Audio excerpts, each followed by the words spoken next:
నిన్న రాష్ట్ర కేబినెట్ సమావేశం అనంతరం కేబినెట్ నిర్ణయాలను ప్రకటిస్తూ మన రాష్ట్ర రైతాంగానికి నోట్లో మట్టి కొట్టింది ఈ రాష్ట్రంలో అధికారంలో ఉన్న కాంగ్రెస్ ప్రభుత్వం. సన్నవడ్లకు మాత్రమే బోనస్ చెల్లిస్తామని కాంగ్రెస్ ప్రభుత్వం కేబినెట్లో నిర్ణయం తీసుకొని రైతాంగాన్ని దగా చేసింది. కాంగ్రెస్ పార్టీ మేనిఫెస్టోలో అన్ని పంటలకు 500 రూపాయల బోనస్ ఇస్తామని, వడ్లకు 500 రూపాయల బోనస్ ఇస్తామని చెప్పి ఈరోజు సన్న వడ్లకు మాత్రమే బోనస్ చెల్లిస్తామని చెప్పడం ఇది కాంగ్రెస్ పార్టీ మోసానికి పరాకాష్ట. రాష్ట్రంలో 90% పైగా దొడ్డు వడ్లు పండిస్తారని తెలిసి బోనస్ భారాన్ని తప్పించుకునేందుకు కాంగ్రెస్ పార్టీ ఈరోజు కేవలం సన్న వడ్లకు మాత్రమే బోనస్ చెల్లిస్తామని చెప్తా ఉన్నారు.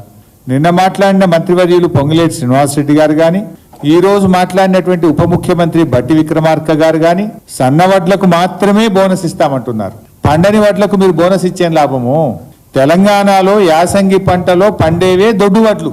తెలంగాణలో యాసంగి పంటలో సన్న వడ్లు పండవు.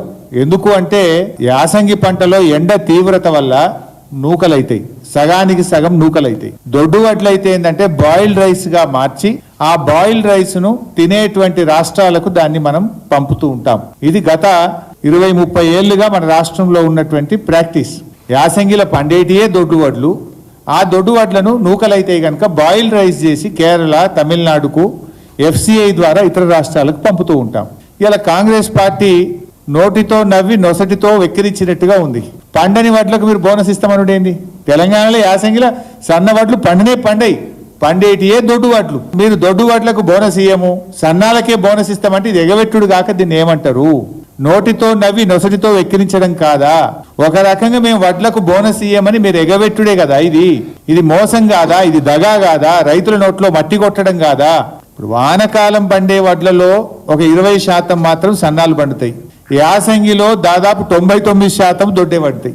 అంటే పండని వడ్లకు బోనస్ ఇస్తామంటడం అంటే పండే వడ్లకు ఎగబెట్టుడే కదా. పండేదే దొడ్డు వడ్లే. ఇవాళ నిరుద్యోగ భృతి పైన మొన్న అసెంబ్లీలో మాట మార్చారు. మేము అసెంబ్లీలో కాంగ్రెస్ ప్రభుత్వాన్ని అడిగితే నిరుద్యోగ భృతి మేము ఇస్తామని ఎక్కడ మాట ఇవ్వలేదు, మేము హామీ ఇవ్వనే లేదు అని చెప్పి నిండు శాసనసభలో నిరుద్యోగ భృతిపై చేతులెత్తింది కాంగ్రెస్ ప్రభుత్వం. ఇవాళ కేబినెట్లో పంటలకు బోనస్ విషయంలో కూడా రైతాంగాన్ని మోసానికి గురి చేసింది ఇలా కాంగ్రెస్ ప్రభుత్వం. మేనిఫెస్టోలో హామీ ఇచ్చినట్లుగా బోనస్ హామీని నెరవేర్చాలని చెప్పి మేము డిమాండ్ చేస్తా ఉన్నాం. ఇలా వాళ్ళ మేనిఫెస్టోలో ఎంత స్పష్టంగా చెప్పారు? తెలంగాణలో కాంగ్రెస్ ప్రభుత్వం చెల్లించబోయే మద్దతు ధర వివరాలు. ఇందులో వరి ధాన్యం 2683, ఇది కాంగ్రెస్ పార్టీ వాగ్దానం. మొక్కజొన్న 2200, కందులు 6700, సోయాబీన్ 4400, పత్తి 6500, మిర్చి 15000, పసుపు 12000, ఎర్రజొన్నలు 3500, చెరుకు 4000, జొన్నలు 3050. ఇది కాంగ్రెస్ వాగ్దానము అని వాళ్ళ మేనిఫెస్టోలో చాలా స్పష్టంగా చెప్పారు. ఇక్కడెక్కడ సన్న రకం వడ్లను రాయలేదు కదా, వరి ధాన్యము అన్నారు. వరి ధాన్యం అన్నప్పుడు అన్ని రకాల వరి కొనాలి కదా. ఇవాళ మాట మార్చి మరి మేనిఫెస్టోలో ఆ రోజే రాయనుంట్రీ సన్న వడ్లు మాత్రమే అని బ్రాకెట్లో పెట్టాల్సి ఉండే, సన్న వడ్లకు మాత్రమే బోనస్ ఇస్తామని చెప్పాల్సి ఉండే. ఆ రోజు మాత్రం వరి ధాన్యము అని చెప్పారు.